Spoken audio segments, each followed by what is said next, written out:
j'ai le plaisir de vous présenter Isabelle Simouès-Loureiro, qui est professeure de psychologie cognitive et neuropsychologie à l'Université de Mons en Belgique et qui travaille sur des thématiques très intéressantes dont elle va nous parler aujourd'hui. Alors, merci beaucoup Isabelle d'avoir accepté de donner cette conférence et bienvenue au Centre de recherche. Merci beaucoup. Bonjour à toutes et tous. Je suis vraiment ravie d'être là aujourd'hui avec vous pour vous partager quelques travaux qui ont été réalisés au sein du service de psychologie cognitive et neuropsychologie. Des travaux, comme vous le voyez, qui portent sur la multimodalité sensorielle dans le traitement conceptuel de la maladie d'Alzheimer. Je vais vous parler d'évaluation, d'exploration et de prise en charge. Et avant de démarrer, bien, je tiens à remercier sincèrement et chaleureusement Sven Hubert pour l'invitation qui me permet d'aujourd'hui être avec vous au sein du CR IUGM. J'en suis vraiment particulièrement ravie. Alors, voilà.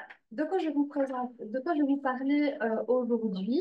Je vous montre tout d'abord le plan de ma présentation. Donc, je vais vous proposer de commencer par un petit recadrage théorique du système duquel je vais vous parler aujourd'hui, qui est le système conceptuel, le système de mémoire sémantique. Je vais vous parler de comment se développe ce système et quelles sont ses particularités dans le vieillissement et particulièrement dans le cadre de la maladie d'Alzheimer. On fera aussi le lien évidemment avec les aspects sensorimoteurs. Et puis j'aimerais vous proposer 3 blocs d'études. Alors un premier bloc, une première pierre qui sera le bloc évalué, où je voudrais vous parler de 3 outils qui ont été élaborés au sein du service.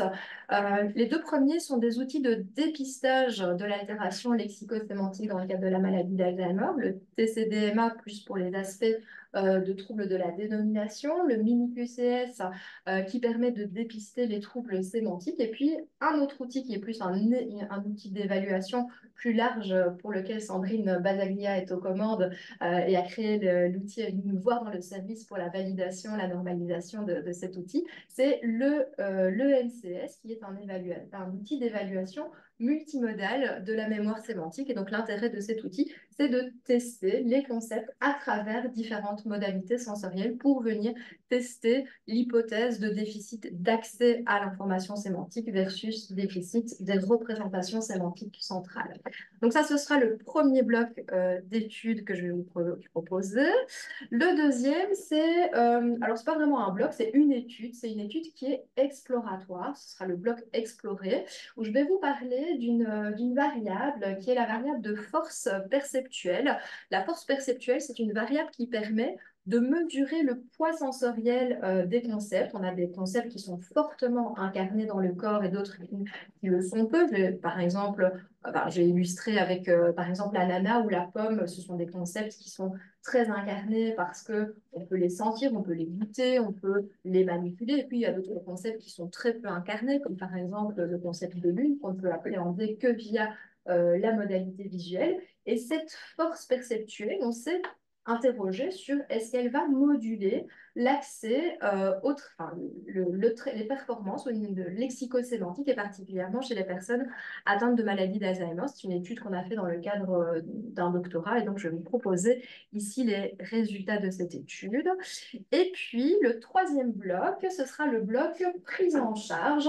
On a reçu un financement belge de la Fondation Recherche Alzheimer qui nous permet aujourd'hui de tester différentes méthodes de prise en charge du manque du mot dans le cadre de la maladie d'Alzheimer. Une des particularités au niveau du langage dans la maladie d'Alzheimer, c'est qu'on perd le mot, le manque du mot, l'anomie, et dès lors, on a voulu voir dans quelle mesure une nouvelle technique de prise en charge qui vise à ancrer davantage les concepts dans leur modalité sensorielle permet ou pas, on va le voir ici, de freiner l'évolution des troubles du langage et des troubles sémantiques dans la maladie d'Alzheimer. Et ici, ce qu'on va faire, c'est qu'on va comparer 2 types de prise en charge, le SFA versus la nouvelle prise en charge qu'on a baptisée PRISM, qui est donc une prise en charge multisensorielle. Voilà pour le contenu de la présentation. Alors, eh bien, on va commencer avec le petit cadre théorique. Donc, je vais redéfinir très brièvement parce que j'imagine que vous savez tous très bien ici ce qu'est la mémoire sémantique, le système conceptuel. Donc, c'est la mémoire dans laquelle on retrouve l'ensemble des connaissances conceptuelles, l'ensemble des connaissances qu'on acquiert au fur et à mesure de notre vie sur le monde, les objets du monde, qui nous permet de comprendre notre environnement. Et c'est ainsi, par exemple, que vous reconnaissez sans aucune difficulté sur mon slide une pomme. Vous savez que c'est un fruit qui contient des pépins, qui peut être rouge, vert, on peut en faire de la compote, etc. Que vous reconnaissez aussi la tour Eiffel ou encore Albert Einstein, puisque c'est aussi la mémoire qui contient toutes les informations géographiques, historiques et également les personnes célèbres. Donc cette mémoire, elle nous permet d'attribuer du sens au monde, aux connaissances, aux objets. Elle nous permet évidemment également de participer aux échanges, aux interactions sociales et notamment à travers le langage dans lequel ce système est étroitement impliqué. On voit que ce soit dans le langage conversationnel, dans la vie quotidienne, mais aussi à travers des tâches cliniques, la dénomination ou les fluences, ou des tâches qui sont plus expérimentales, comme la décision lexicale ou encore la décision sémantique. Alors, comment évolue ce système conceptuel, ce système sémantique au cours de la vie? Donc, sans surprise, évidemment, il se développe durant l'enfance, dans lequel ce système va progressivement s'étoffer, se hiérarchiser. Et les premiers indices sur lesquels les enfants se basent pour pouvoir structurer leur environnement, ce sont justement des indices perceptifs, des indices visuels. On sait, c'est notamment via les travaux de Mangler qu'on a pu observer que les bébés, rapidement, vont utiliser ces indices perceptifs visuels pour pouvoir catégoriser les objets et, par exemple, faire la distinction entre des animaux à quatre pattes et d'autres animaux. Ou alors, par exemple, on sait que les bébés, dès 3 à 6 mois, sont capables de distinguer dans le ciel un oiseau versus un avion, avec l'idée que visuellement, on a une trajectoire qui est différente. Les oiseaux, évidemment, ont des trajectoires qui sont plutôt aléatoires et changeantes, alors que l'avion a une trajectoire qui est linéaire et progressive.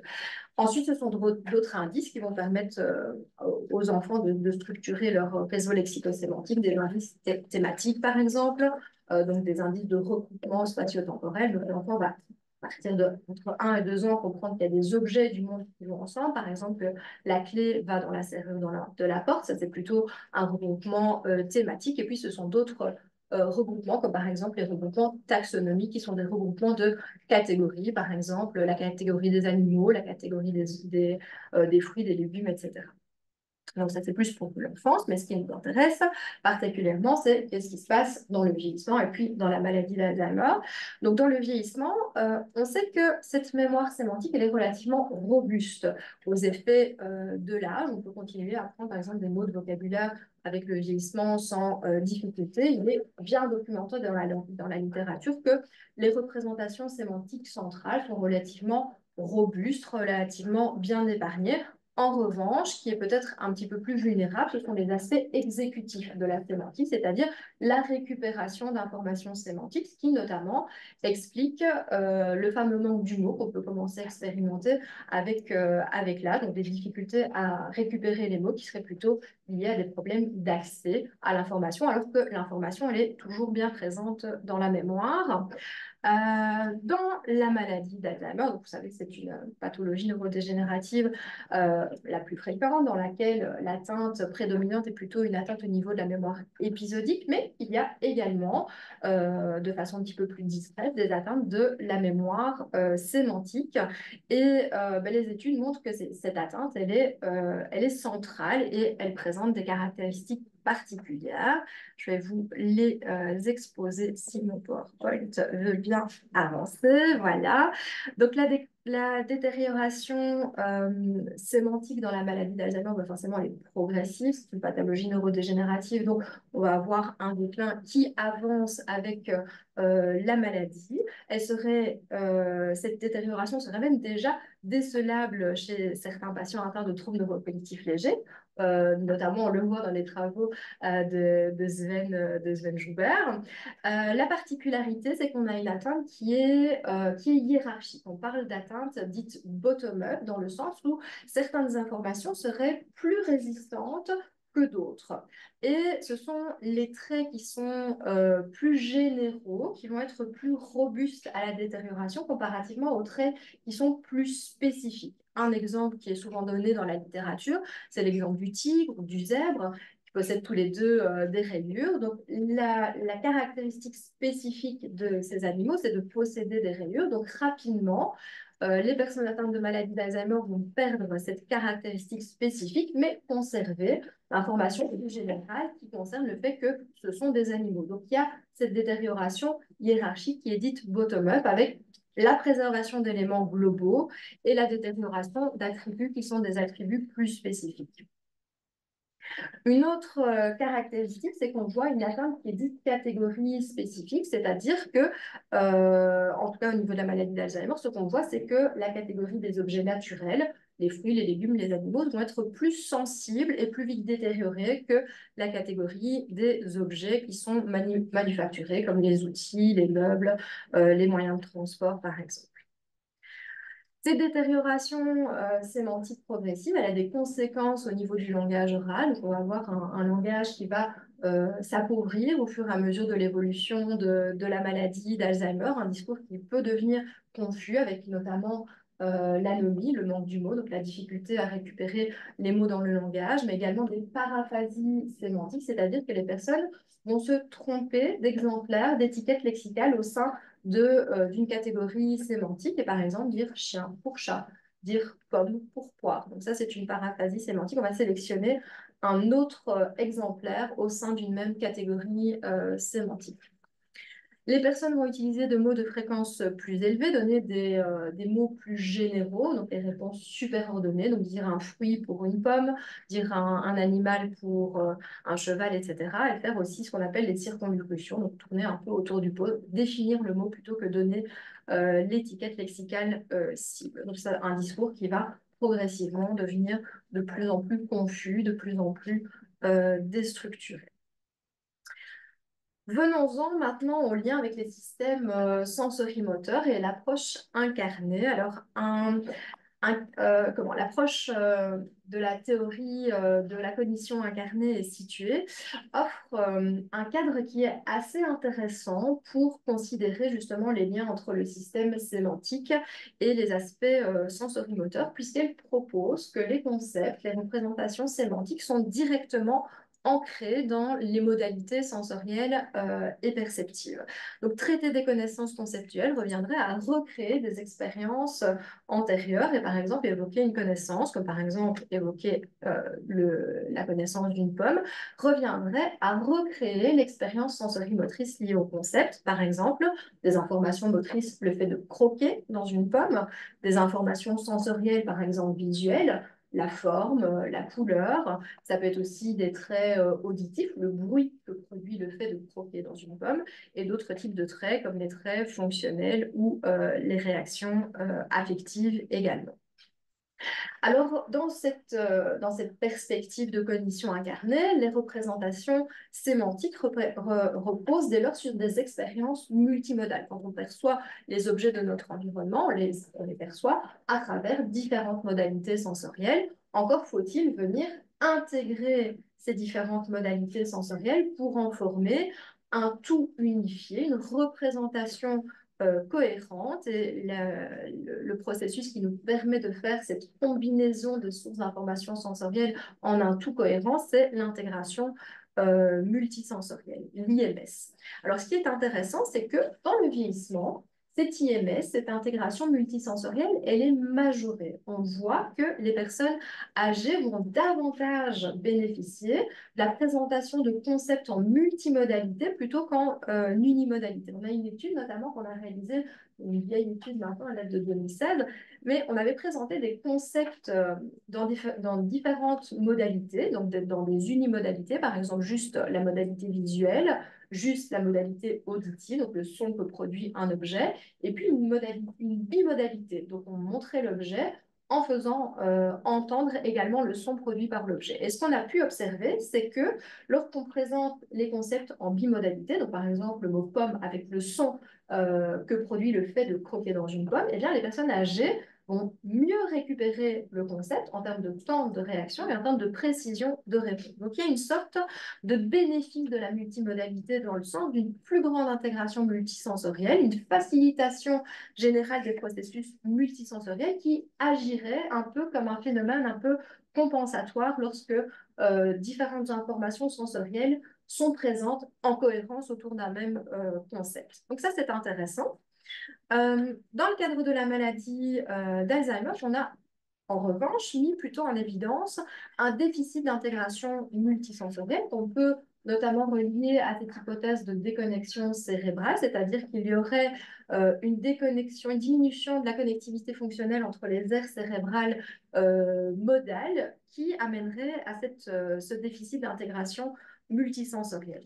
Alors, ce qui est quand même intéressant de regarder quand on va creuser les études, c'est de se dire, mais en fait, l'IMS n'est pas absente en début de maladie d'Alzheimer, elle est juste décalée. Donc, on voit un retard, une sorte de délai de l'IMS, mais l'IMS est quand même présente. C'est-à-dire qu'on a quand même la possibilité chez les patients d'avoir cette intégration multimodale, même si c'est différé, ça ouvre quand même des perspectives, notamment au niveau de la prise en charge, et c'est notamment là-dessus qu'on va s'appuyer pour notre étude liée à la prise en charge multisensorielle.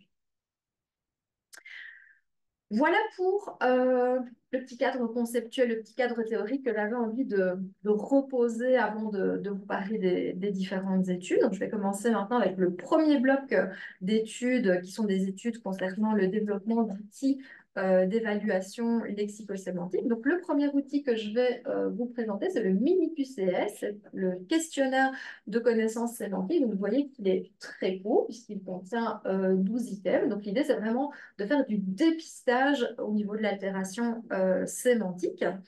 Je vais vous montrer ce qu'on obtient avec nos études. Le deuxième outil, c'est le TCDMA. Donc, c'est un outil qui permet d'évaluer la dénomination. C'est encore plus court, c'est 10 minutes. Donc, vous voyez que ces deux outils, c'est vraiment des outils qui permettent de dépister. On les administre en moins de 5 minutes, ce qui en fait des outils qui sont intéressants dans certains contextes cliniques où on n'a pas forcément toujours énormément de temps. Et puis le dernier outil, bah, c'est le MCS pour lequel Sandrine est aux commandes. Donc, c'est l'outil d'évaluation multimodale des connaissances sémantiques. On va commencer par le premier, le mini QCS. Alors, avant de développer la version courte, on a développé une version longue. En fait, le QCS, c'est un outil que j'ai développé dans le cadre de ma thèse de doctorat. À l'époque, on souhaitait investiguer l'altération hiérarchique bottom-up dans le cadre de la maladie d'Alzheimer, notamment au stade débutant. Donc, on s'est basé sur les travaux d'une équipe italienne, Laiacona et ses collaborateurs, qui avaient développé un très gros outil d'évaluation de la mémoire sémantique. Donc, il y avait 480 questions dans cet outil initial, ce qui était énorme et évidemment non applicable pour des patients atteints de maladie d'Alzheimer. Donc, on a fait une étude préliminaire pour venir sélectionner moins d'items, évidemment, mais des items intéressants pour l'objectif qu'on voulait poursuivre. Et donc, on a développé le QCS et le mini QCS. Mais je vais d'abord vous parler, si vous le voulez bien, de la version longue du QCS. Donc, c'est un questionnaire, comme je le disais, qui s'est basé sur une version plus longue, de laquelle on a extrait 120 items. Donc, on a 30 objets. Donc, la moitié sont des objets naturels et l'autre moitié sont des objets manufacturés. Et pour chacun de ces objets, on va proposer 4 questions. Il y a une petite ligne qui manque au niveau de mes 4 cases vertes. Donc, ce n'est pas juste les 2 premières questions pour les objets manufacturés et les 2 dernières pour les objets naturels. C'est 4 questions pour l'ensemble des objets. Donc, des questions qui vont investiguer le caractère hiérarchique de la sémantique. Donc, la première question, c'est une question superordonnée générale. Donc, une question très générale, je vous en donne un exemple ici, si le PowerPoint veut bien. Est-ce que le papillon est un objet, un animal ou un végétal? C'est vraiment une question vraiment générale. Ensuite, on descend d'un niveau avec la question 2 qui est superordonnée intracatégorielle. Donc, on va demander est-ce que le papillon est un animal à 4 pattes, un oiseau ou un insecte? Et puis, on descend encore d'un niveau pour aller vers des questions qui sont des questions subordonnées. La question 3 sont des questions perceptives. On va demander par exemple quel est l'animal le plus léger. Est-ce que c'est la grenouille ou le papillon? Et puis la toute dernière question, qui est une question plutôt fonctionnelle ou thématique. Par exemple, est-ce que le papillon saute, court ou vole? Alors, on a administré ce QCS à 4 groupes de participants, un groupe contrôle et 3 groupes de personnes atteintes de la maladie d'Alzheimer à des stades différents. Et je montre ce qu'on obtient au niveau des résultats. On obtient, mais comme attendu, un effet de détérioration sémantique. Donc, au plus on avance dans la maladie d'Alzheimer, au plus le nombre d'erreurs, ce que vous voyez ici au niveau de mon slide, c'est le nombre d'erreurs qui augmente, ce qui montre bien, comme attendu, évidemment, l'atteinte sémantique progressive. Donc ça, c'est l'effet de groupe. Un effet du type de question. Là, de nouveau, comme attendu, on voit que les questions qui sont plus générales sont les questions les plus robustes, donc pour lesquelles on a le moins d'erreurs par rapport aux questions qui sont les questions subordonnées. Et on a également un effet d'interaction, parce que si on regarde ma courbe mauve, donc qui concerne plutôt les questions superordonnées, et qu'on regarde spécifiquement les différences entre le groupe contrôle et le groupe atteint de maladie d'Alzheimer au stade débutant, on n'a pas de différence. Donc ça montre vraiment que ça, c'est quelque chose, c'est des éléments qui sont vraiment bien conservés au niveau du stade débutant de la maladie d'Alzheimer. Donc, cet outil montre bien, d'une part, la détérioration sémantique progressive, mais également l'atteinte hiérarchique du type bottom-up, mais on l'avait on l'avait proposé à l'initial pour des raisons expérimentales. On s'est rendu compte que malgré qu'il fonctionnait bien, qu'on voyait bien ce qu'on voulait voir, pour la clinique, c'était absolument pas possible. Le test est trop long, 120 items, ça ne va pas. On s'est dit, tiens, on en ferait bien une version courte de cet outil parce que 40 minutes d'administration, évidemment, c'est trop long, ça ne peut pas s'appliquer dans la clinique. Et c'est la raison pour laquelle on a développé le mini QCS, donc dans l'idée d'un dépistage rapide des troubles de la mémoire sémantique. Donc, ce qu'on a fait, c'est qu'on est venu extraire les items les plus discriminants, les plus sensibles à la maladie d'Alzheimer débutant. Donc, on l'a réadministré en version complète et on a regardé si ça permettait bien de distinguer les contrôles des MA, des principales maladies d'Alzheimer au stade débutant. Et puis, on a fait des analyses corrélationnelles confirmatoires, notamment avec des taux de Kendall, pour voir si le fait d'échouer à certaines questions était bien corrélé avec le fait d'appartenir au groupe atteint de maladie d'Alzheimer. Et donc, c'est comme ça qu'on a abouti à 12 questions. Je vous montre ici quelques exemples de questions. Alors, sans surprise, ce sont plutôt des questions qui portent sur les objets naturels et qui portent plutôt sur les attributs plus subordonnés. Pardon. Comme vous le voyez ici, on a des fiches, on les présente, on va demander aux participants de décider de produire la réponse sur base d'un choix multiple. Donc, 5 minutes d'administration, c'est évidemment quelque chose qui est intéressant, en tout cas dans certains contextes cliniques. Alors, on l'a réadministré pour observer quelle était la sensibilité, la spécificité de ce test en version courte, évidemment. Donc, on compare des groupes atteints de maladie d'Alzheimer au stade léger et des contrôles. On a effectivement, comme attendu, une différence significative entre les deux groupes. On a fait aussi des études pour la validité convergente. Donc, on a regardé la corrélation entre le mini-QCS et le pyramide NPAM-TUI test, qui est le golden standard dans le cadre de l'évaluation de la mémoire sémantique. On a une évaluation qui est significative et positive. Et on a fait également des courbes ROC pour déterminer notamment le cut-off à partir duquel on pouvait espérer maximiser la sensibilité et la spécificité de l'outil. J'ai oublié de mettre les mesures de sensibilité et spécificité, mes excuses. Mais en tout cas, ce qui nous intéresse, c'est de voir que le seuil de 3 erreurs, c'est le seuil à partir duquel on peut se questionner, s'interroger sur des troubles sémantiques et qui amènerait notamment le neuropsychologue ou l'orthophoniste à réaliser une évaluation plus approfondie. Voilà pour le QCS. Alors, le deuxième outil, c'est le TCDMA, donc test court de dénomination adapté à la maladie d'Alzheimer. Je vous en mets 2 exemplaires, l'éventail et l'arrosoir. Donc là, comment on a procédé? On est reparti d'outils d'évaluation de la dénomination, qui sont des outils qui sont relativement fréquemment exploités dans la clinique traditionnelle, l'aphasie de Ducarme-Griveaucourt, l'Alexis, l'Hexadé, etc. Et là, de nouveau, ben, on les a administrés et on est venu sélectionner spécifiquement les items qui étaient systématiquement échoués par les personnes atteintes de maladie d'Alzheimer et systématiquement réussis par les personnes du groupe contrôle. Et donc, c'est comme ça qu'on a réussi à extraire 10 dessins qu'on a notamment fait redessiner par un infographiste. Ce sont des dessins, comme vous le voyez ici, en noir et blanc, de taille identique, etc.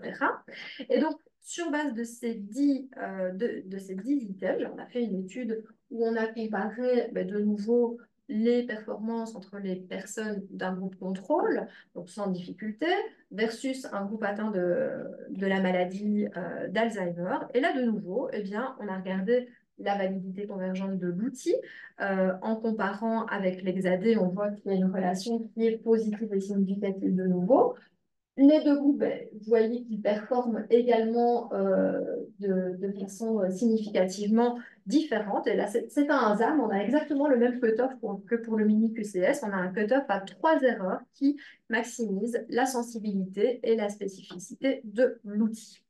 Donc ici, ce sont vraiment deux outils originaux qui évaluent respectivement l'atteinte sémantique et l'atteinte en dénomination d'objets dans la maladie d'Alzheimer.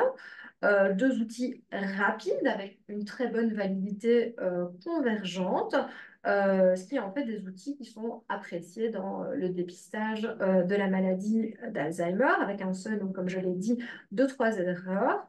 On poursuit les investigations au niveau de ces deux outils pour voir notamment à des stades un petit peu plus précoces au niveau du trouble neurocognitif léger si ces outils peuvent être intéressants. Les résultats préliminaires qu'on a à ce jour sont intéressants et montrent notamment que particulièrement le TCDMA permet de mettre en évidence des spécificités dans les groupes de personnes ayant un trouble neurocognitif léger de type amnésique. Et on a des recherches sur d'autres pathologies qui sont en cours, notamment des collaborations internationales et notamment avec la France. Donc, on poursuit les recherches au niveau de ces deux outils.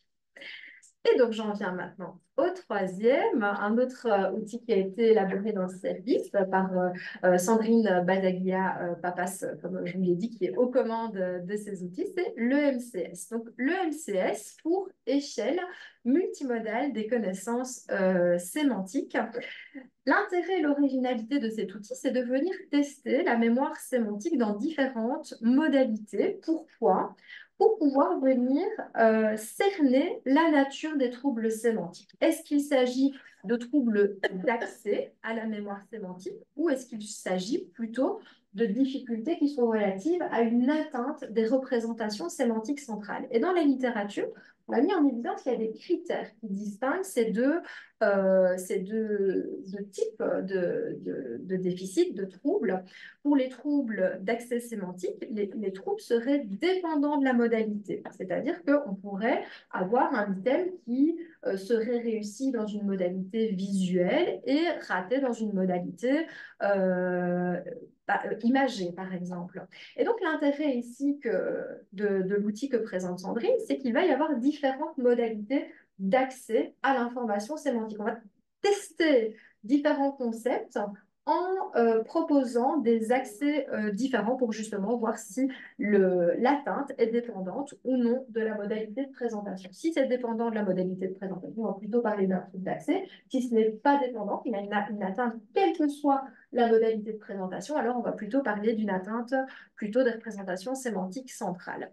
Autre caractéristique, c'est la consistance ou l'inconsistance des erreurs. Si les erreurs sont constantes, eh bien, on va plutôt parler d'une atteinte de représentation centrale versus des erreurs inconstantes qui vont plutôt plaider pour un trouble d'accès à la sémantique. Et puis, dernier critère, c'est la facilitation par l'indissage. Quand une personne a des difficultés, par exemple, je prends l'exemple de l'anomie, des difficultés à revenir sur un mot, par exemple le mot pomme, le fait de faciliter, par exemple, avec un indissage phonologique en donnant la première partie du mot, la première partie phonologique du mot, un peu, si on observe que ça facilite la récupération, ben on se trouve plutôt du côté d'un trouble d'un trouble d'accès, c'est-à-dire que le mot était bien présent en mémoire, c'était plutôt l'accès, et donc des aspects exécutifs qui pouvaient empêcher la récupération du mot. Alors, du coup, comment se présente cette batterie? Elle contient 10 épreuves avec 3 modalités. Une modalité visuelle imagée avec 3 subtests, la dénomination, la désignation et les connaissances sur les célébrités. Je vais vous montrer des exemples de subtests dans les slides suivants. Une modalité visuelle écrite, l'avariement sémantique, le questionnaire sémantique et les intrus sémantiques. Et vraiment, l'aspect original de ce test, c'est qu'il y a une modalité sensorielle. Donc, on va aussi venir tester les concepts en accédant en testant via des épreuves auditives, tactiles, olfactives et gustatives. Alors, on va commencer par la modalité d'entrée visuelle imagée. Donc, tout d'abord, la dénomination. Donc, pour l'ensemble de ces subtests, c'est 8 concepts à chaque fois qui reviennent et qui sont testés de manière différente. Donc, par exemple, la dénomination, comme vous voyez, le participant doit simplement dénommer les images qui sont présentées sur un diaporama. La désignation, c'est désigner l'image si parmi des distracteurs sémantiques qui sont proches ou lointains.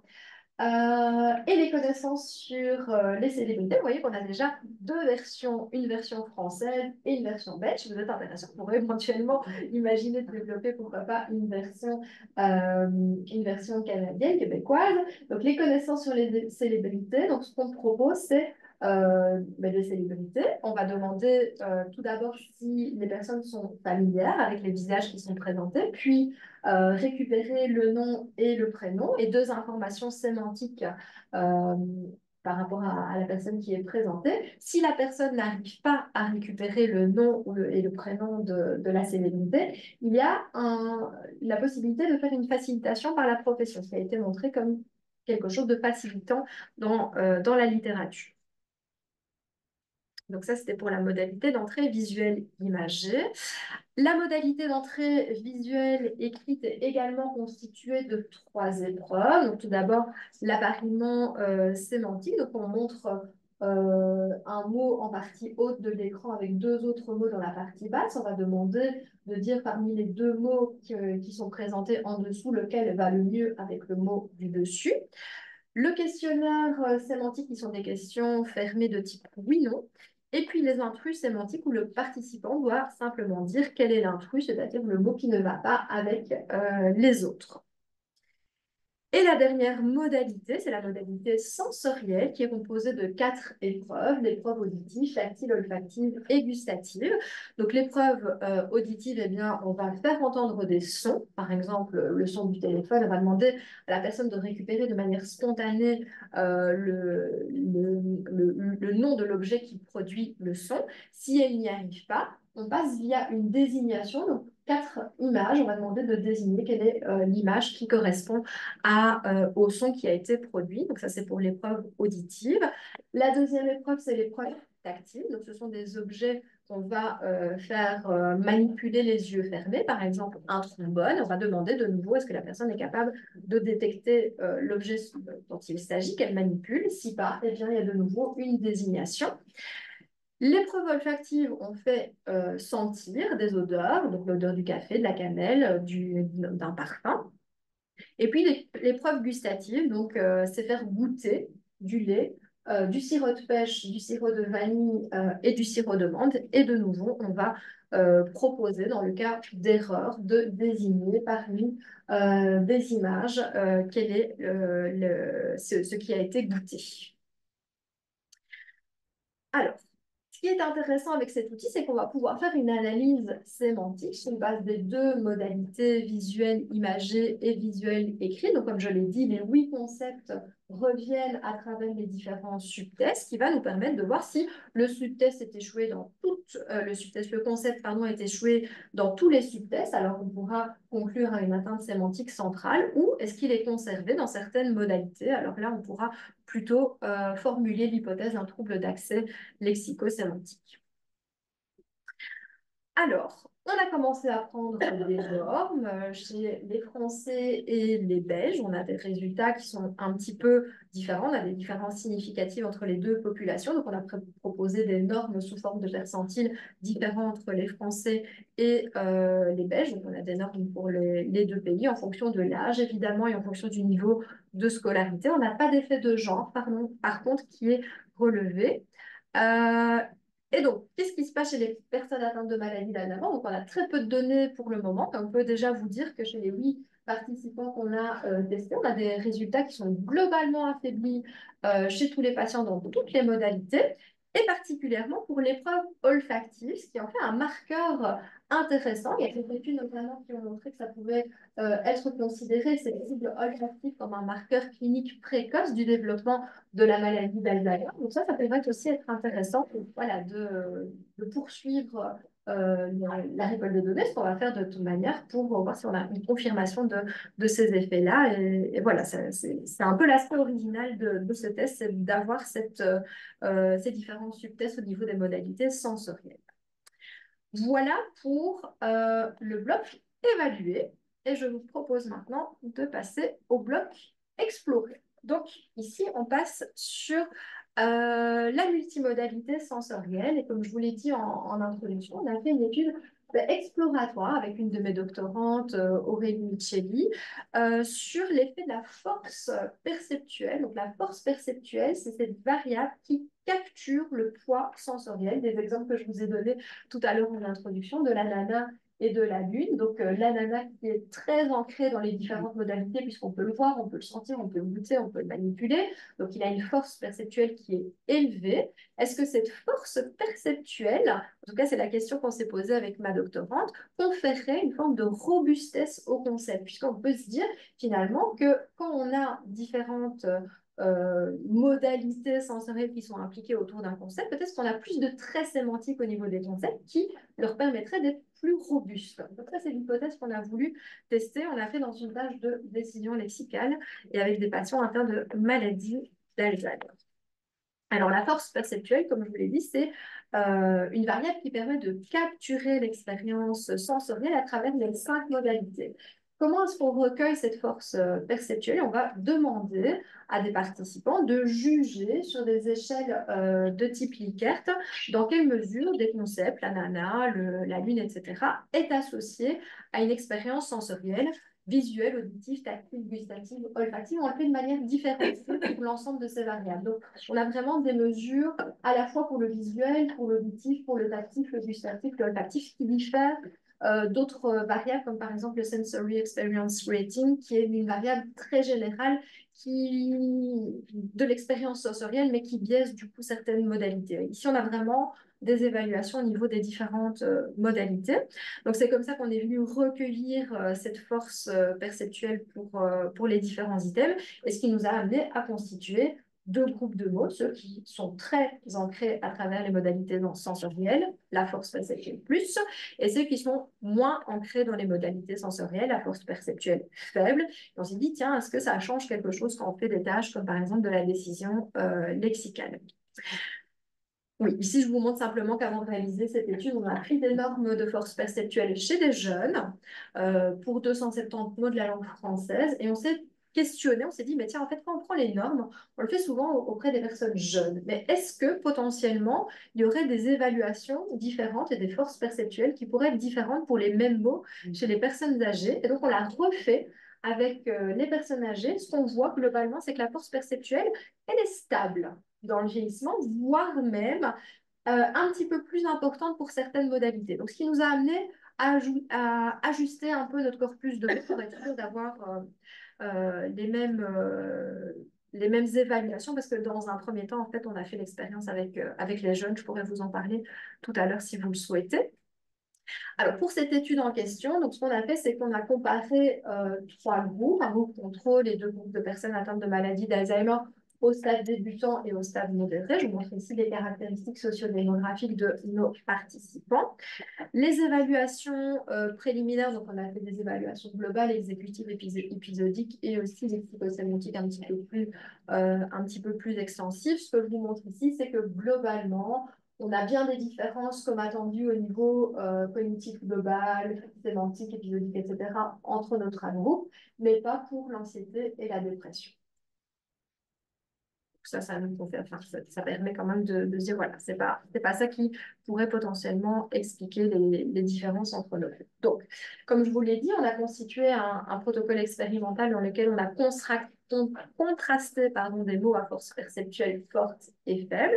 On a donc fait une tâche de décision lexicale. Alors, c'est une tâche de décision lexicale dans laquelle, forcément, il y a des mots, on demande des mots et des non-mots. On va demander, est-ce que c'est un vrai mot?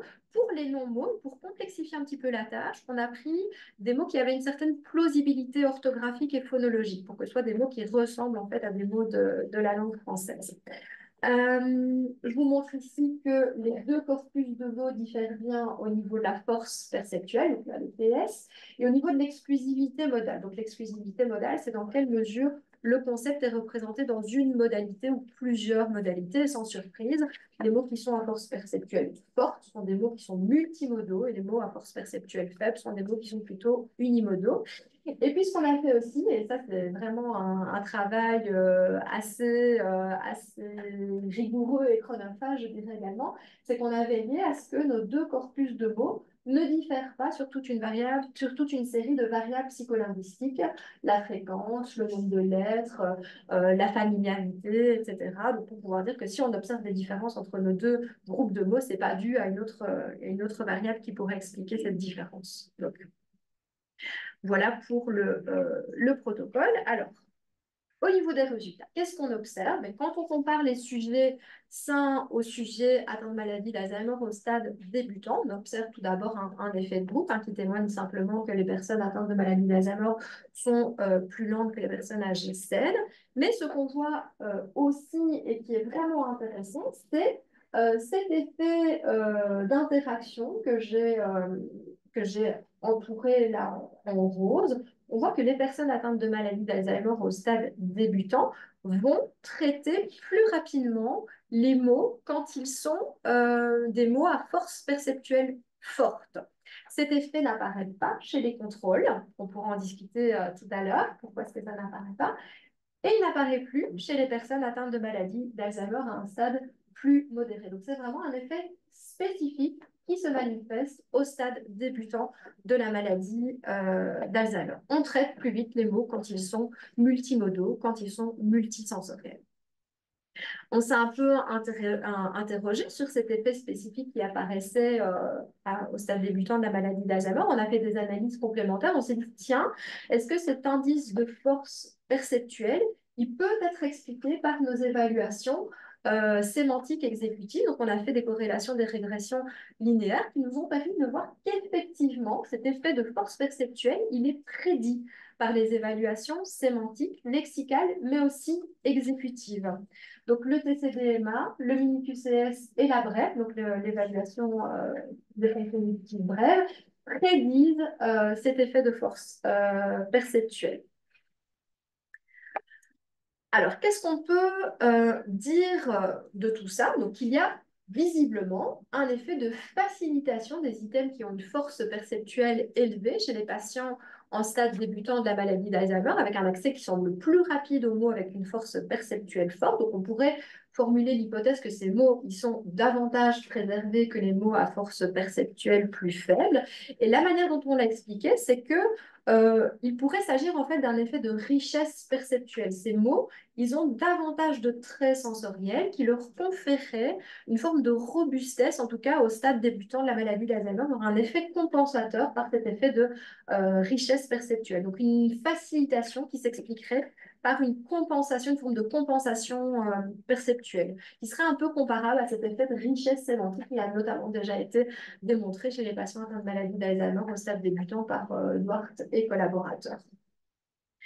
Cet effet n'apparaît plus au stade modéré, mais probablement parce que les concepts sont trop dégradés que pour pouvoir observer cet effet de force perceptuelle. Alors, conclusion et limites de cette étude. Donc, qu'est-ce qu'on peut conclure et quelles sont les perspectives de tout ça. Donc, les mots à force perceptuelle forte sont davantage préservés. En tout cas, ils montrent un effet de facilitation, mais ça veut dire qu'il y a un accès modal qui est possible. Et donc, si cet accès modal est possible, ça ouvre quand même des portes, notamment au niveau de la prise en charge. Notamment pour ça qu'on a fait une étude où on stimule les concepts de manière multimodale pour voir si ça permet de freiner ce déclin sémantique. Alors évidemment, c'est une étude pour laquelle d'autres réplications sont nécessaires, mais on l'a refait en fait avec une de mes étudiantes et l'effet réapparaît. Donc, ce n'est pas quelque chose de fortuit. On voit que, enfin, on l'a déjà répliqué. Maintenant, voilà, on va aussi refaire ces études en décision sémantique. On l'a déjà fait en décision d'imageabilité. On observe, alors pas avec les patients atteints de maladie d'Alzheimer, avec des patients âgés et pas des patients, des participants âgés et des participants jeunes. Et on voit cet effet de force perceptuelle apparaître également. Et donc, cette étude, elle nous permet d'embrayer avec la dernière étude, qui est l'étude de prise en charge. L'étude 3, qui est, comme je l'ai dit, une étude qui est financée par la Fondation Recherche Alzheimer et qui vise ici à comparer différentes méthodes de prise en charge pour le traitement de l'anomie dans la maladie d'Alzheimer. Alors ici, ce que je vais vous montrer, ce sont des résultats préliminaires parce que l'étude elle est en cours, on n'a pas terminé la récolte des données, donc on a travaillé d'arrache-pied avec ma doctorante les semaines précédentes pour pouvoir vous présenter quelques résultats. Donc voilà, ici les résultats à prendre avec précaution, j'ai envie de dire. Alors, quand on regarde les modèles de prise en charge des troubles anomiques qui visent la stimulation sémantique, on peut observer, en tout cas dans ma représentation personnelle, qu'il y a des modèles qui sont très différents en fonction de la théorie qui sous-tend les approches. Et donc, j'ai catégorisé ici, comme vous le voyez, en deux approches, l'approche amodale et l'approche modale. Donc, l'approche amodale, c'est plutôt celle qui se situe du côté des théories connexionnistes en réseau de nœuds interconnectés qui vont proposer de stimuler les concepts, comme par exemple ici avec le SFA, via l'effet de propagation de l'activation dans le réseau et dont l'objectif est une meilleure récupération des mots en proposant des concepts et en travaillant notamment la catégorie, l'usage, l'action, la propriété, la localisation, les associations, en proposant aussi aux patients de formuler des phrases avec les concepts. Donc ça, c'est la première méthode de prise en charge plutôt basée sur un modèle connexionniste. Et puis, ben, il y a d'autres types de prises en charge qui sont plutôt des prises en charge basées sur des approches qui sont modales, c'est-à-dire basées sur la cognition incarnée. Un exemple, c'est la thérapie poème qui est proposée par Edith Durand et qui vise à travailler les verbes en travaillant des stratégies sensorimotrices. Par exemple, observer des actions, exécuter des actions ou faire de l'imagerie mentale. Quand on a démarré notre étude, la force était de constater qu'il y avait finalement très peu de modèles de prise en charge basés sur l'approche modale pour traiter les mots. C'est la raison pour laquelle on a proposé PRISM, qui est la prise en charge incarnée et située en mémoire, mais pour travailler ici, non pas les verbes comme le poème, mais les mots via le recours à des stratégies sensorimotrices. Donc, on va travailler le concept en stimulant les modalités sensorielles, particulièrement via la vue, l'audition, mais également l'odorat. On va travailler via l'observation et l'exécution d'actions. Donc, on va montrer en fait des vidéos d'action. Par exemple, ce qu'on peut faire avec une pomme, on peut éplucher une pomme, on peut croquer dans une pomme. Et puis, on fait aussi de l'imagerie mentale, mais de l'imagerie mentale simple et non pas complexe. C'est-à-dire qu'on va demander à la personne simplement de fermer les yeux et d'imaginer l'objet. Et donc, dans cette étude, notre objectif, c'est de comparer les deux méthodes, la méthode ESFA, donc la méthode qui vise à récupérer les mots via le renforcement des liens des concepts sémantiques, et puis la méthode PRISM qui va traiter les mots via des stratégies multimodales. Excusez-moi. Merci. Voilà.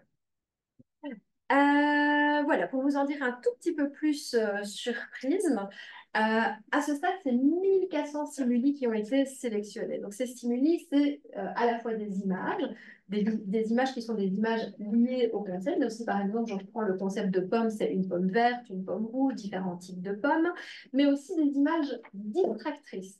C'est-à-dire qu'on va travailler sur la distinctivité perceptive. Donc, on propose par exemple l'image d'une poire, on demande, tiens, est-ce que c'est une pomme? Bah, non, c'est pas une pomme, c'est une poire, même s'il y a des caractéristiques visuelles qui sont assez semblables. Mais l'idée, c'est en fait d'entraîner le système sensorimoteur à diminuer les interférences sensorielles pour travailler justement sur les traits un peu plus spécifiques. Donc, des images, des sons. Pour la pomme, le son que produit le fait de croquer dans une pomme, qui est un son différent, par exemple, du fait de croquer dans des chips. Donc ça aussi, on propose des sons qui sont liés et des sons distracteurs, et puis des odeurs, quand c'est possible, via des huiles essentielles. Les vidéos, j'en ai déjà parlé, et l'imagerie mentale basique. Donc l'idée, c'est de faire de la simulation visuelle volontaire. Des fois, ça marche, des fois, ça marche pas. On peut en discuter tout à l'heure. Il y a une variabilité individuelle, déjà de manière générale, au niveau de l'imagerie mentale. Il y a des patients qui y arrivent et d'autres patients qui n'y arrivent pas. Ce qui est un peu compliqué, c'est qu'on ne peut pas le vérifier, en fait. Mais voilà. Donc, vous voyez que Prism, c'est un peu un cocktail de différentes choses qui se basent sur la multimodalité. Alors, qu'est-ce qu'on a à ce stade? On a prévu en fait de constituer 3 groupes. On en a presque 2 à ce stade-ci. Donc, on a 8 patients qui ont intégré la prise en charge PRISM. On a 10 patients qui ont intégré la prise en charge ESFA et le groupe contrôle qu'on va constituer est en cours. Les critères d'inclusion et d'exclusion sont les critères traditionnels. Il faut avoir la maladie d'Alzheimer en stade débutant, parler le français et avoir des déficits lexico-sémantiques, évidemment.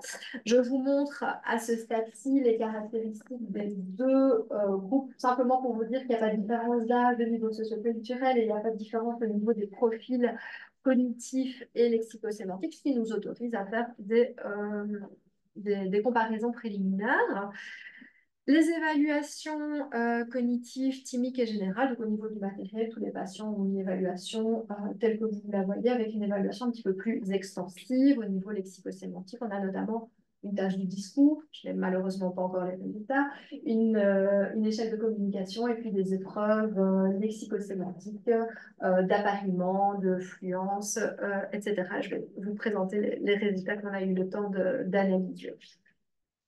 Le design expérimental. Alors, tous les patients sont invités à suivre une prise en charge qui s'étale sur cette semaine. On a tout d'abord sur 16 semaines, pardon. On a tout d'abord 3 semaines de lignes de base durant lesquelles on prend des mesures répétées, notamment au niveau de la dénomination de l'appariement. On a créé une tâche de dénomination spécifique avec 100 items qu'on a contrôlé au niveau de la fréquence, au niveau de la longueur, au niveau d'autres variables lexico-sémantiques, psycholinguistique, pardon. Et c'est sur base de cette tâche qu'on va venir sélectionner les items qui sont échoués pour venir les travailler durant la phase dite de traitement. Donc cette phase, elle s'étale sur 8 semaines à raison de 2 séances de 50 minutes par semaine. On va travailler 14 concepts, donc 12 qui ont été échoués à la tâche de dénomination. Et on va regarder aussi des items qui sont sémantiquement reliés, mais non entraînés, pour pouvoir avoir des effets de généralisation. Vous voyez? Donc, ça, on regarde aussi potentiellement ces effets de généralisation. Puis, il y a une phase de post-test 1 semaine après la fin du traitement, et puis une phase de maintien 4 semaines après le post-test. Alors, qu'est-ce qu'on observe à ce stade-ci sur nos participants? Donc, au niveau des analyses, on a fait 2 types d'analyses. Des analyses visuelles, comme c'est recommandé, notamment avec les analyses de type SCAD, où on regarde sur des graphiques l'évolution de nos participants. Ce que vous voyez ici, ce sont des graphiques individuels des différents participants. Donc, ce qu'on a fait, c'est qu'on a tout d'abord regardé des enveloppes de 2 écarts-types autour de la ligne de base, autour de la moyenne de la ligne de base. Donc, les 2 lignes oranges que vous voyez là, c'est l'enveloppe de 2 écarts-types qu'on vient projeter dans la phase de traitement en post-test en maintien. L'idée, c'est de dire que si on sort de cette enveloppe de 2 écarts-types, il y a un effet de traitement. Ce qu'on appelle aussi, ce sont des lignes de tendance, donc la tendance d'évolution durant la ligne de base. Là, de nouveau, si on a au moins 2 scores consécutifs qui se trouvent au-dessus de la ligne de base, de cette ligne de tendance dans la phase d'intervention, on peut conclure à un effet du traitement. Donc ça, c'est les premières analyses, des analyses visuelles. On a fait aussi des statistiques, notamment via l'indice non paramétrique taux, qui permet d'observer s'il y a un chevauchement entre les données en ligne de base et les données en phase de traitement. Et sur base de ces 2 types d'analyse, eh bien, ce qu'on a pu voir à ce stade-ci, c'est qu'on a 3 catégories, 3 groupes de répondants, de personnes qui répondent de manière un peu spécifique. On a tout d'abord ce qu'on a appelé les répondants. Donc, les répondants, ce sont les personnes qui sortent bien de l'enveloppe des deux écarts-types durant la phase de traitement et ils répondent sans rechuter, c'est-à-dire qu'ils ne reviennent pas dans cette enveloppe des deux écarts-types de la ligne de base en post-test ou en maintien. Donc, ils répondent au traitement. On a un effet thérapeutique en passé avec un maintien des actifs. Les répondants partiels, c'est ceux qui répondent, comme le premier groupe ici, durant la phase d'intervention, mais ils rechutent durant la phase soit de post-test, soit de maintien. Donc, ils ne maintiennent pas leurs acquis. Et puis, on a un dernier groupe, c'est les personnes qui ne répondent pas du tout au traitement, c'est-à-dire qui ne sortent pas de la ligne de base. Et donc, comme vous le voyez ici, et c'est ça qu'on doit un peu pousser les analyses pour essayer de mieux comprendre, en fait, et ça, c'est un peu ça qui va nous challenger dans les semaines à venir, c'est d'essayer de comprendre ce qui fait qu'on a des participants qui répondent mais qui rechutent ou qui ne répondent pas. Ce qu'on voit ici, c'est déjà, il y a beaucoup de variabilité et potentiellement, c'est un patient qui a des scores qui sont peut-être plus faibles. Alors même qu'on avait contrôlé pour avoir des personnes qui ont des évaluations lexico-sémantiques identiques dès le départ. Mais là, on voit par exemple, en tout cas pour ce répondant-là, qu'il y a quand même plus de variabilité d'une part, et d'autre part, qu'il y a des scores qui sont plus faibles dès le départ. Alors, comment ça se répartit en termes dans les 2 types d'interventions qui ont été proposées? Donc, je vous propose ici celle des proportions. Donc, par exemple, au niveau de l'ESFA et PRISM, on a, pour le traitement ESFA, on a 5 patients qui répondent positivement sur les 10. Pour PRISM, on en a 3 sur les 8. Les répondants partiels, donc ceux qui rechutent, on en a 2 sur les 10 pour le ESFA et 3 sur les 8 pour PRISM. Et puis les non-répondants, on en a 3 pour PRISM, excusez-moi, 3 pour le ESFA et 2 sur les 8 pour PRISM. Alors, ce qu'on a fait également, c'est qu'on a fait des tests non paramétriques pour analyser la qualité de la dénomination et de l'appariement sémantique de manière indépendante pour le SFA et pour PRISM. Je vous montre ici les résultats pour le SFA. Donc, tout d'abord, la dénomination d'image. On a comparé les 3 temps d'intervention, donc la ligne de base, le post-test, le maintien. Ce qu'on observe pour la dénomination avec le SFA, c'est qu'il y a des effets positifs, à la fois pour les items qui sont les items entraînés, mais également pour les items non entraînés, reliés sémantiquement. Donc, la ligne de généralisation, donc on voit quelque chose qui se généralise à des items qui n'ont pas été travaillés, mais qui sont des items qui sont reliés à ceux qui ont été entraînés. Par ailleurs, on voit également un effet au niveau du test d'appariement sémantique. Ça veut dire qu'il y a une sorte de réorganisation en fait, sémantique qui se produit avec ce type de prise en charge. Donc ça, c'est pour le SFA. Le pattern pour PRISM est un petit peu différent. Ce qu'on voit, c'est qu'il y a bien un effet sur les items entraînés. Donc, on voit qu'il y a une amélioration de la dénomination des items entraînés qui se produit au fur et à mesure des différentes phases. En revanche, à ce stade-ci, il n'y a pas d'effet de généralisation.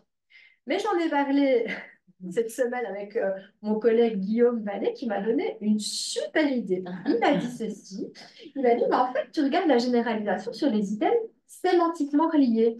Tu ne regardes pas l'effet de généralisation sur des items qui potentiellement partagent des traits perceptuels. Et là, je dis, oh, Guillaume, c'est merveilleux ce que tu as dit. Je vais regarder ça parce que ça a vraiment de l'intérêt, effectivement, de changer un peu le paradigme et de regarder peut-être les choses de manière différente. Et donc, effectivement, on n'a pas de généralisation sur les effets sur les items sémantiquement reliés, mais potentiellement, on pourrait voir les choses de manière différente. On va creuser ce résultat-là. On n'a pas non plus de résultat au niveau de l'appariement sémantique à ce stade-ci. Bon, comme l'idée, c'était de comparer les deux types de prise en charge, c'est quand même dit qu'on allait regarder finalement le gain relatif des deux interventions différentes. Donc, on a calculé le gain relatif. Le gain relatif, c'est un rapport exprimé en pourcentage, comme vous le voyez ici, qui est le rapport entre ce que le patient a réellement appris, ce sur quoi il s'est amélioré, versus le maximum de l'amélioration possible. On considère qu'il y a un effet à partir de plus ou moins 30%. Et donc, pour chaque participant, on a calculé ce gain relatif et on a regardé statistiquement si on avait des différences entre les deux. À ce stade-ci, on n'en a pas, mais voilà, c'est vraiment des résultats préliminaires. On a quand même un pattern de résultats différents si on regarde de manière plus spécifique au niveau, comme je viens de vous montrer, des items entraînés et non entraînés. Voilà ce que je peux vous montrer de cette étude à cette stade-ci. Comme je vous l'ai dit, j'ai encore les résultats au niveau du discours, de la communication, etc. Mais on doit le faire incessamment sous peu. J'espère en tout cas que ça vous donnera l'envie d'en savoir un petit peu plus. Et voilà, peut-être de lire aussi l'article une fois qu'il sera sorti, je l'espère. Qu'est-ce qu'on peut conclure de cette dernière étude? Donc, avec le SFA et PRISM, on a effectivement une amélioration qui s'observe en phase d'intervention, qui ne se maintient pas toujours. Donc, il y a quelque chose qui se passe dans le cadre d'une réorganisation. On voit qu'avec le SFA, on a une activation à d'autres items, un effet de généralisation, ce qui est normal en fait, parce qu'on va travailler la catégorie, on va travailler les associations, etc. Donc, on travaille un petit peu plus largement. Alors qu'avec PRISM, c'est l'interprétation que j'ai à ce stade-ci du fait de ne pas voir d'effet de généralisation, c'est qu'on est sur une prise en charge qui est plus item-centrée. On va travailler la combinaison multimodale qui est liée au concept en lui-même, mais sans qu'il y ait forcément de travail sur la catégorie, ce qui est plus spécifique de l'ESFA. Mais Guillaume Vallée m'ayant donné de bonnes idées pour continuer les investigations, on va évidemment poursuivre nos analyses dans le sens-là. Alors évidemment, il y a des limites de cette étude, notamment ce sont des résultats préliminaires que je vous présente ici sur des petits groupes. Il n'y a pas de groupe de contrôle, on a un nombre de séances qui est limité, mais néanmoins, ça nous active déjà pas mal de perspectives pour l'avenir, notamment une dont je vous ai déjà parlé. On aimerait vraiment bien essayer de comprendre ce qui se passe finalement chez nos patients pour que certains s'améliorent, d'autres pas ou d'autres ne maintiennent pas. Ce qu'on va regarder aussi, c'est les items, parce qu'on a des items qui s'améliorent et des items qui ne s'améliorent pas. Donc, est-ce que peut avoir des effets, par exemple, de variables psycholinguistiques, des effets de fréquence, par exemple. Et ce qu'on va regarder aussi, ce qui nous intéresse, c'est l'effet de force perceptuelle. Ça pourrait vraiment être intéressant de dire, tiens, est-ce que des items qui sont à force perceptuelle forte sont peut-être davantage...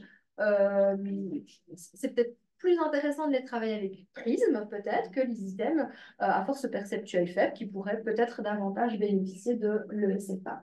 En tout cas, on avance vers cette idée d'avoir une prise en charge qui est plus globale. On travaille notamment avec ma doctorante un nouveau type de prise en charge qu'on va appeler holisme, qui est l'idée finalement de travailler à la fois les concepts dans leur représentation modale, mais aussi de manière plus abstractive, et peut-être aussi de considérer davantage l'individu dans son concept en travaillant les items qui sont spécifiquement importants en fait pour le patient. Je trouve que c'est pas toujours évident quand on est dans des aspects de prise en charge, on va dire, expérimentale, où on a envie de contrôler un maximum de variables. Et puis, il faut quand même pouvoir se dire que ça doit avoir aussi un impact sur le patient. Donc, on est un peu parfois, enfin, comment dire, mais je ne sais pas chez vous, mais le cul entre deux chaises, on se dit, tiens, comment on fait pour un peu concilier tout ça.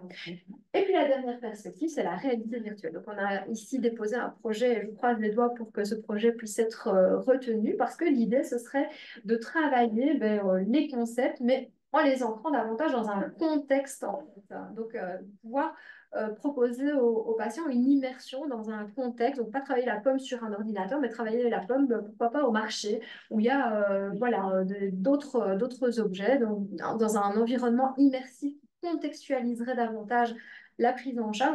On est en train de travailler notamment avec cette idée d'avoir une salle en fait d'immersion, mais sans le casque, mais avoir la possibilité de projeter sur les différents murs pour vraiment immerger le patient dans un contexte dans lequel on pourrait venir travailler les concepts et notamment aussi avec le recours à l'intelligence artificielle qui pourrait nous aider à davantage individualiser les prises en charge sur base des profils des patients. Voilà, j'espère que je n'ai pas été trop longue et j'ai bien respecté le timing. Il me reste à remercier les collègues, donc Méliké qui a travaillé enfin, qui travaille toujours d'ailleurs sur la prise en charge, Aurélie pour l'étude sur les aspects de force perceptuelle, Sandrine qui est présente pour le LCS et Laurent Lefebvre, notre chef de service. Et merci à tous pour votre attention.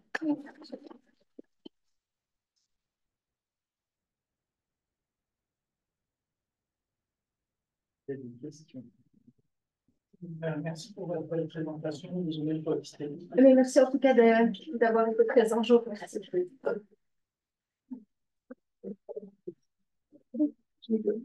Est-ce que vous savez que c'était vraiment très, très intéressant? Merci beaucoup. La comparaison, on peut rester sur la dernière étude. Est-ce que vous avez identifié certaines variables qui pourraient promouvoir la généralisation dans un ou dans l'autre? Malheureusement, on n'en est pas encore Non, là. vous avez des petits groupes encore? Alors, on a des petits groupes, mais vous avez des hypothèses? Des hypothèses, mais peut-être justement donc des variables qui pourraient favoriser la généralisation parce que c'est ce qu'on cherche. Oui, bien sûr, bien sûr. Alors, la généralisation, je ne sais pas, mais je pense qu'il y a potentiellement un effet. Et c'est pas potentiellement, enfin, voilà, on a fait des études préliminaires, on s'est rendu compte qu'effectivement, il y a des variables psycholinguistiques, comme par exemple de la fréquence, où on voit en fait que les items fréquents bénéficient davantage de l'effet de la prise en charge. Donc, potentiellement, des effets aussi d'autres variables psycholinguistiques, l'âge d'acquisition, la longueur des mots, etc. Donc, ces variables-là, elles permettent d'avoir un bénéfice plus important des items. Peut-être qu'on pourrait essayer de voir si ces variables aussi pourraient être des variables qui expliqueraient davantage la généralisation. Peut-être les traits sémantiques partagés, en fait. Les traits sémantiques partagés, ça pourrait être quelque chose d'intéressant à regarder. Et le nombre de traits sémantiques, plus il y a de traits sémantiques sur des concepts, plus potentiellement on pourrait les partager avec d'autres qui pourraient expliquer cette généralisation. Parce que vous développez chez vos patients une démarche. Oui, c'est ça, des stratégies. Et donc, cette stratégie-là, elle pourrait être appliquée peut-être. Exactement. Quand on pense à la stratégie, c'était pas surprenant, peut-être que ça s'applique aux items qui sont sémantiquement davantage, parce que c'est une stratégie sémantique, donc ça aide la généralisation sémantique.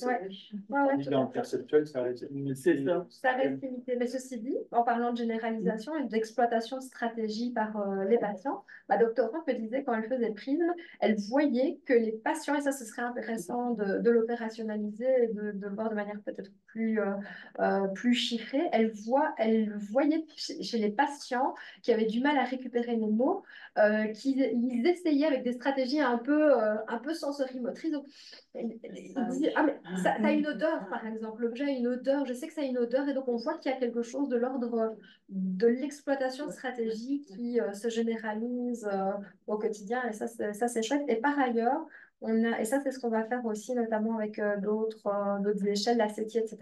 On a des retours en fait des aidants proches, des aidants familiaux qui nous disent qu'ils voient des effets aussi dans le quotidien avec des patients qui sont plus à même de communiquer, plus à l'aise dans leur communication. Maintenant, il faut chiffrer ça et éviter de voir juste quelque chose de subjectif, évidemment. Donc, on va voir si ça se mesure à travers les échelles qu'on a administrées. Voilà. Leur donner des stratégies pour choisir quelle est la meilleure stratégie à appliquer. Oui, tout parce qu'il y a des choses qui ne semblent pas grand-chose. C'est ça, qui sont moins de transport, ça sent. C'est moins agréable. Oui, tout à fait. La familiarité aussi. La familiarité. Peut-être plus pour les APP sémantiques, mais même dans la maladie. Merci Isabelle, c'était vraiment intéressant. Je me demande juste au niveau d'intervention, le devis, est-ce que c'est un devis de type ABA ou est-ce que c'est ABA, donc c'est des devis individuels, c'est comme des études de cas uniques, multiples, c'est ça? En fait, multiple single. Oui, c'est ça, exactement. Donc, on a fait un peu un mix, j'avoue, entre SCED et études comparatives de groupe, parce qu'en fait, l'intérêt de faire des scales, c'est de dire ben, on va pouvoir intégrer des participants qui ont des profils hétérogènes, on va pouvoir travailler avec peu de participants, on n'est pas obligé de mettre en place des groupes contrôle. Et on s'est dit, ben, nous, on va prendre des groupes, on va faire des patients avec enfin, on va faire des groupes, on va essayer d'avoir des patients avec des profils plus ou moins similaires, et on va avoir un groupe contrôle. Donc, on est un peu sur une méthodologie mixte, en fait. En fait, c'est une question qui m'intéresse aussi, puis qu'on se pose aussi dans certains protocoles d'intervention, à savoir à partir de combien de patients est-ce qu'on sort du cadre d'un skate, puis en fait, le skate, tu peux le faire avec un seul patient. Oui, tu peux le faire avec un, mais c'est quoi plutôt le maximum que tu peux aller dans le skate? C'est une question individuelle. C'est individuel, ouais. C'est chronophage. Épouvantablement chronophage. Exactement. Et ici, ma doctorante, elle a eu 2 ans de financement. Et il fallait absolument qu'elle ait tous ses patients avant la fin. Donc, elle a vraiment rushé pour prendre toutes ces mesures. On termine, mais c'est vrai que c'est extrêmement chronophage. Hein. Ouais. Et donc, en fait, c'est énorme. Oui, c'est vraiment énorme. Ne fût-ce que la création du protocole PRISM, où elle a dû travailler sur la sélection des stimuli, etc., parce que forcément, il y a le contrôle aussi des variables psycholinguistiques, etc. Créer ce protocole a déjà été extrêmement chronophage, puis embrayer avec la prise en charge. En fait, on travaille en équipe, on forme des stagiaires et voilà, on les suit pour essayer d'avoir évidemment une standardisation de la méthode à travers les différentes personnes qui interviennent, mais toute seule, c'est impossible en fait. Ouais.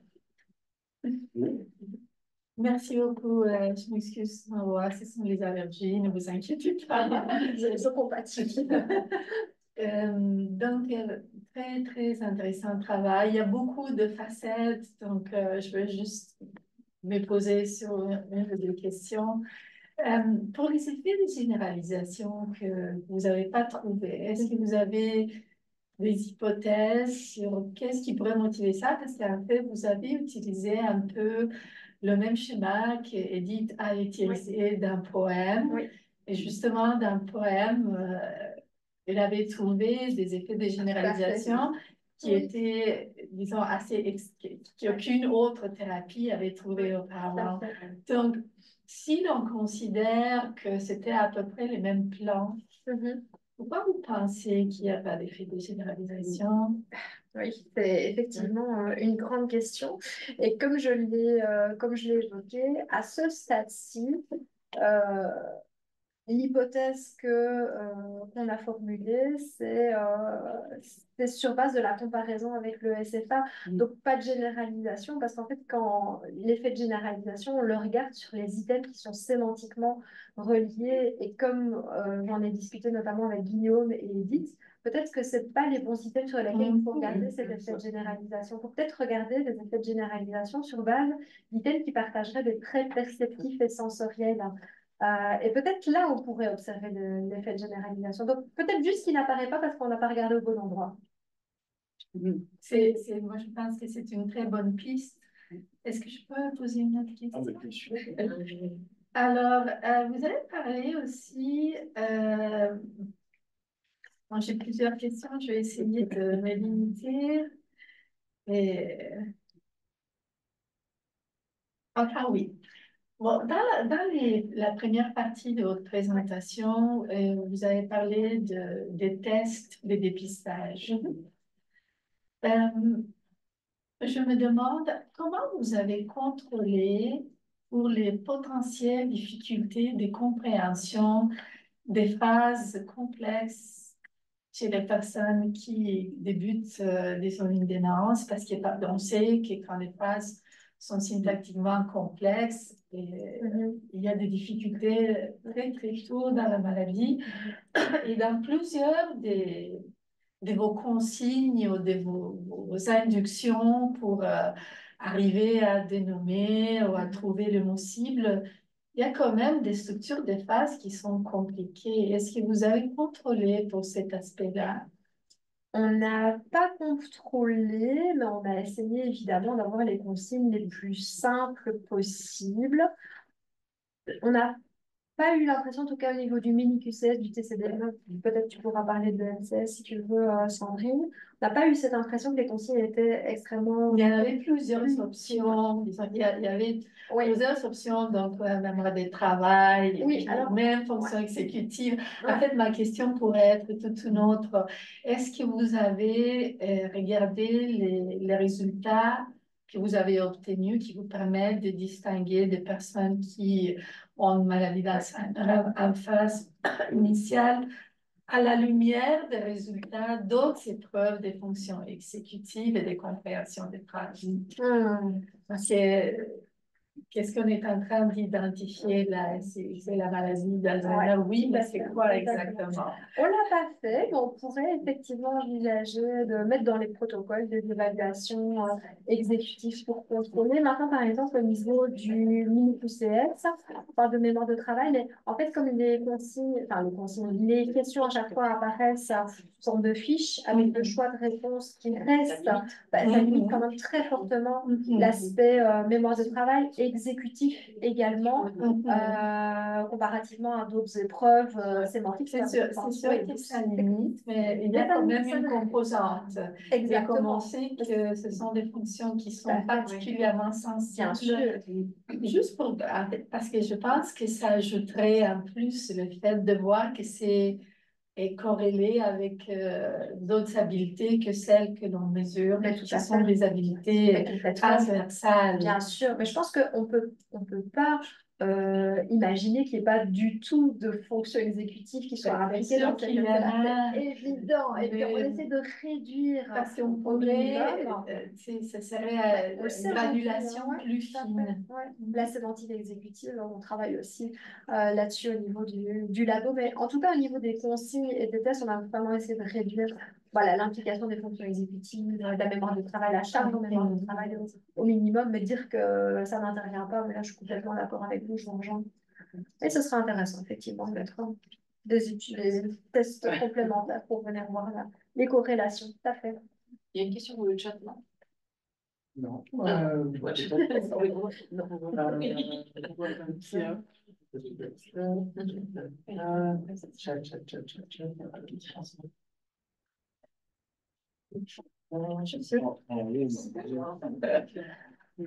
La même question, mais en lien avec ceux qui s'améliorent et ceux qui ne s'améliorent pas.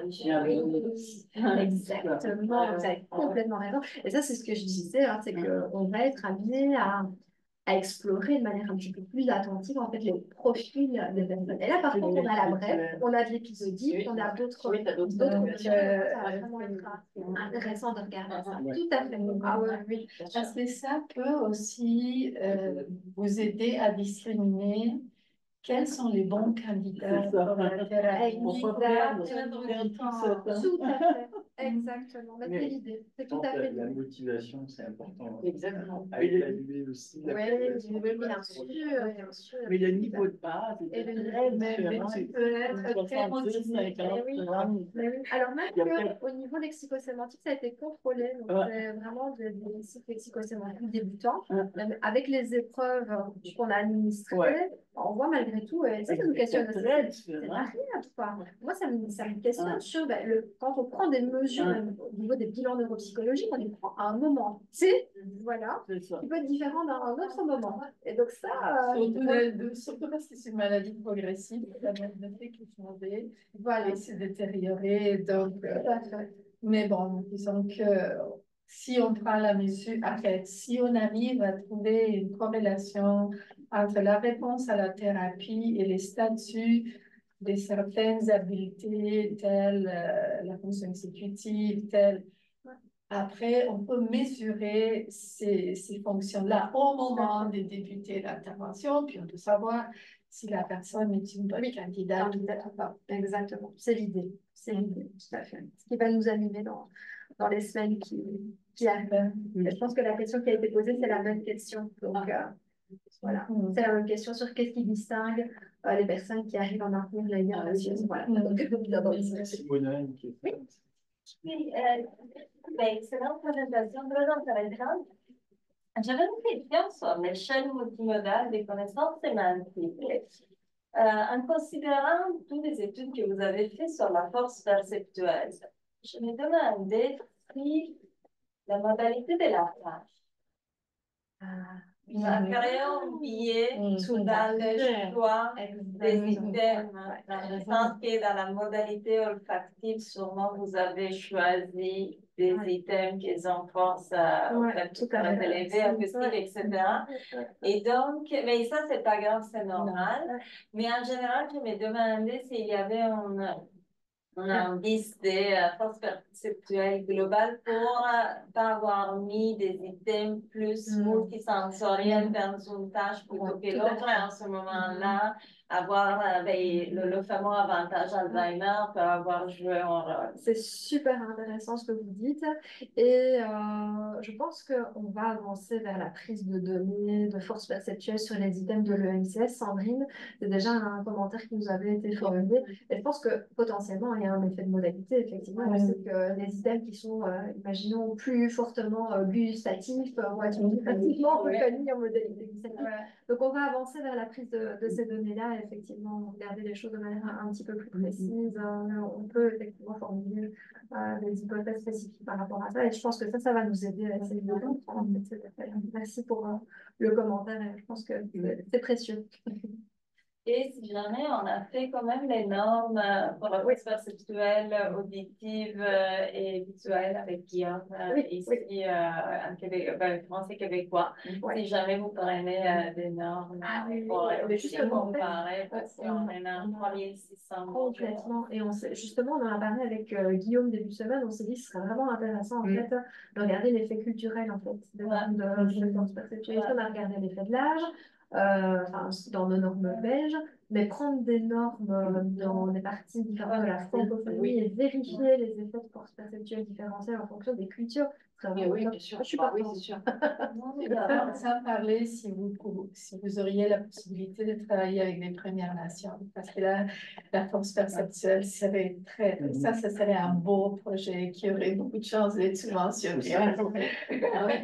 Et parce que c'est sûr que oui, parce que c'est une autre approche de la réalité ou la perception, tout à fait. la multimodalité, joue beaucoup. Est-ce que je peux faire... Parce que vous avez ébauché un point, mais vous n'avez pas voulu vous étaler sur ça. Vous avez dit qu'il y aurait peut-être, on ne peut pas parler de ça, mais un effet de l'âge par rapport à la, disons, à la sensorialité ou disons, que les personnes âgées agissent différemment que les jeunes par rapport à ça, mais après vous avez dit non, mais je ne veux pas parler de ça. On ne va pas citer ça, mais j'aimerais avoir votre intuition. Tout à fait.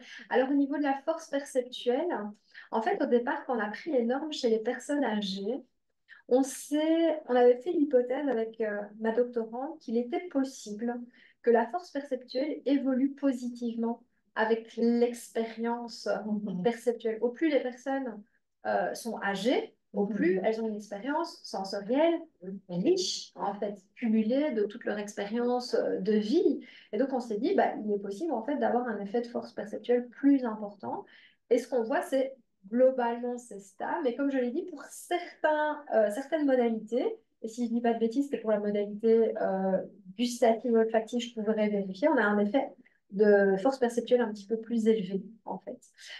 Maintenant, est-ce que c'est la force perceptuelle qui est plus élevée ou c'est juste un effet d'évaluation subjective parce qu'on est quand même sur des évaluations de type Likert, on va demander du jugement. Est-ce que c'est quelque chose de l'ordre de la subjectivité? Là, on ne sait pas trop.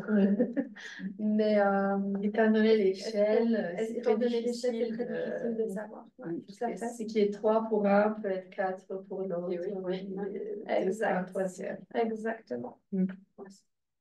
Mais relativement, peut-être, à l'intérieur de la même personne. Oui. J'avais un petit peu la même question, pardon, par rapport à... Il y avait une question là-bas. Tu regardes? Oui, je crois. Oui, je veux bien. Deux petits points. Déjà, sur cet aspect-là, il y a quelque chose aussi dans le vieillissement qui a été étudié en cognition incarnée, mais davantage dans le cadre des connaissances épisodiques, qui est, certes, avec l'expérience en vieillissant, il y a une augmentation de la richesse perceptuelle, mais il y a aussi une rigidification.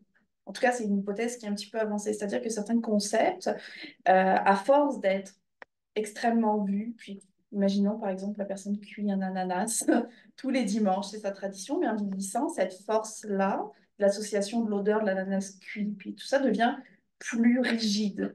Puis c'est plus difficile pour la personne âgée de sortir de cette rigidité pour faire appel finalement à un nouveau processus mémorique épisodique. Ça fait partie des travaux, un des doctorants de Guillaume, qui maintenant professeur à cours, Jordan, a travaillé là-dessus. Je me demande, elle reste encore à tester, là, cette hypothèse, il y a quelques petites choses, mais à quel point ça pourrait jouer aussi cette rigidité un petit peu. Je ne sais pas s'il pourrait y avoir comme une interaction aussi avec les déficits un peu exécutifs, maladie d'Alzheimer. J'allais vous répondre ça, parce que je ne connais pas du tout ces travaux. Et par contre, je suis intéressée de les regarder, et de les découvrir et de les lire. Je me doutais que c'était Jordanie. Mais du coup, quand vous évoquez ça, je pense que ce serait effectivement intéressant de regarder. Mais moi, ça m'a fait directement penser à des aspects exécutifs, la rigidification, peut-être quelque chose de l'ordre de l'inhibition qui se passe, de la flexibilité. Mais c'est effectivement à tester.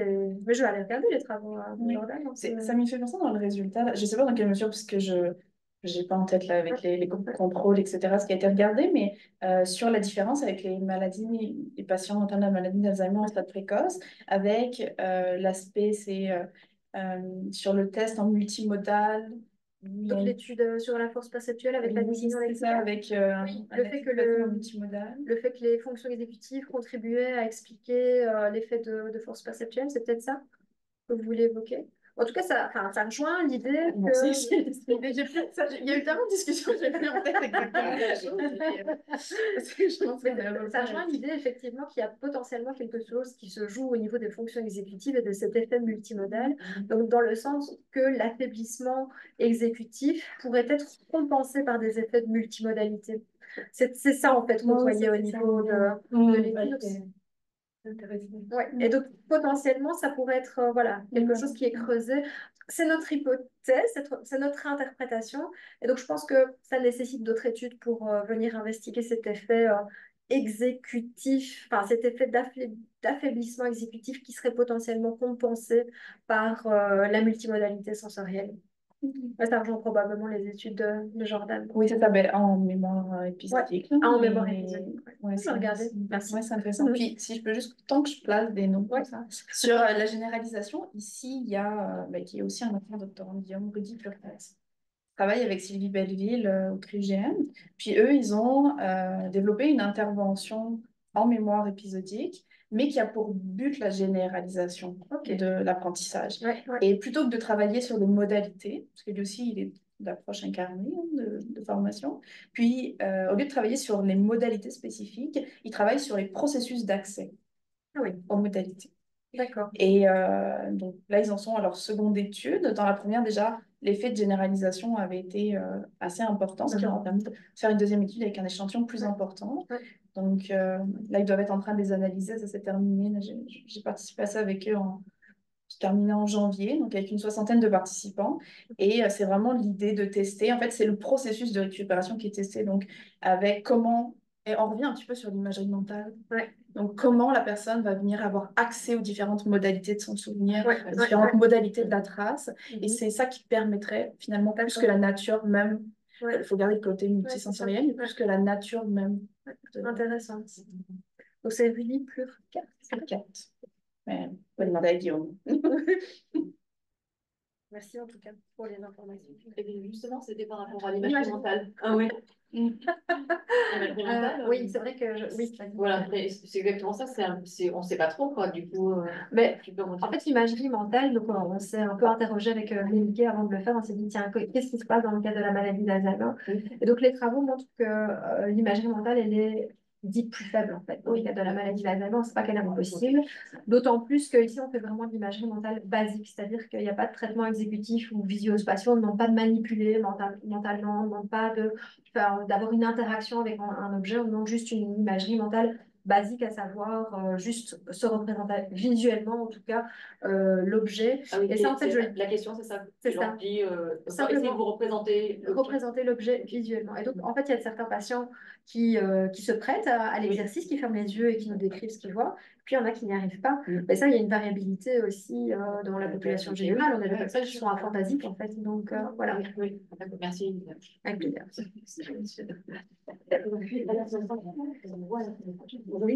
C'est plus facile que quand on leur demande d'imaginer comme en mémoire une image. Oui, c'est ça. C'est la vraie. Voilà, exactement. Merci beaucoup. Avec plaisir. Merci. Au revoir. Au revoir. Isabelle, monsieur, vous pouvez laisser allumer. Je voudrais faire une photo avec la conférencière. Ah, et j'aimerais bien. Voilà, oui, mais le sang, monsieur. Oui, merci. Excusez-moi, monsieur. C'est juste pour faire la publicité pour le laboratoire. Après, on a un peu. Tu peux faire une photo de Jean-Luc Isabelle alors? Ok. Merci beaucoup, c'est gentil. Alors, je vais faire je vais rapprocher aussi. 3. Non, j'ai eu une photo, ça suffit. Merci, c'est gentil. Le deuxième. Voilà.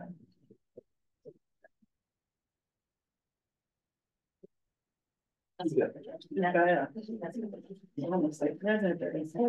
Est-ce qu'on peut faire une photo avec Sven et Isabelle? Est-ce que j'ai fait Si vous voulez.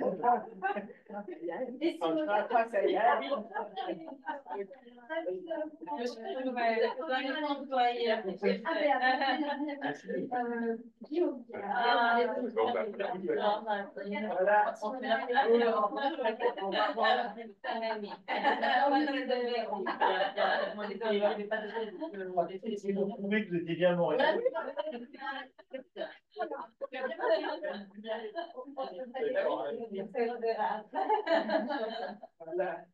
C'est trouvé, hop, c'est coché comme ça.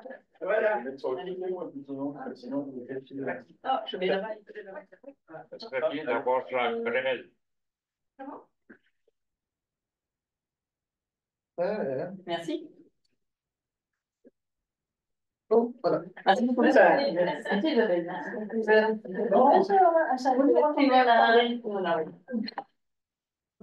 C'est pas trop, oui. Bah oui, voilà. Ah oui, c'est sûr. Ah oui, c'est sûr. Alors, il faut qu'on rencontre. Ah oui, c'est bien. Ça